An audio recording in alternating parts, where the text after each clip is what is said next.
Ce qui tue les hommes de pouvoir, c'est le sentiment. Le côté Sombre blanc, aussi. le côté blanc, c'est un peu, tu vois, Ouais. tout le monde voit Moustique, frais, toujours Ouais. bien habillé, des milliards de vues sur YouTube, des contrats publicitaires de folie, quelqu'un qui allie bien le show et le business. Mais il y a aussi le côté un peu sombre. Ouais. Hein. Est-ce que tu peux nous en parler sans qu'on aille chercher? Le Tu me côté dis ce sombre? que toi tu veux. Qu'est-ce Des que je- périodes un peu difficiles, des choses que... La période difficile, c'est, je crois, j'ai eu... la période la plus difficile pour moi, c'est quand j'ai eu un trouble avec mon épouse. Je crois que c'est le seul scandale véritable que j'ai eu. Et mon père m'avait dit un jour, quand on est un homme, on doit être responsable. La responsabilité, c'est poser des actes et les assumer. Je me suis assis, j'ai dit, bon, c'était quoi le souci à mon niveau? Voilà. J'ai essayé de manager pour qu'elle revienne, c'était pas évident. Elle a été campée sur ses positions, j'ai dit, ok, la vie continue.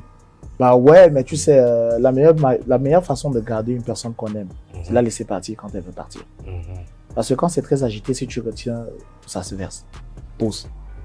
Laisse ça se calmer. Donc, il a fallu reconstruire tout, recoller beaucoup de morceaux et aujourd'hui, honnêtement, je suis content et ça me permet d'apprendre que c'est quand ça va mal que l'expression je t'aime prend son vrai sens. J'ai discuté avec lui et je crois que la force que j'ai réussi à avoir durant tout ce moment de trouble-là, malgré tout, c'est parce que j'ai parlé avec lui et j'ai retenu une chose. Ce qui tue les hommes de pouvoir, c'est le sentiment.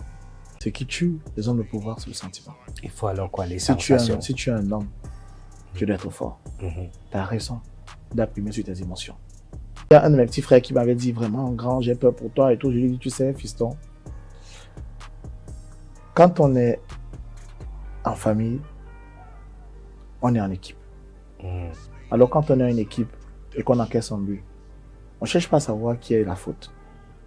On cherche à égaliser, à remporter le match avant de rentrer dans les vestiaires, faire le débrief d'après-match.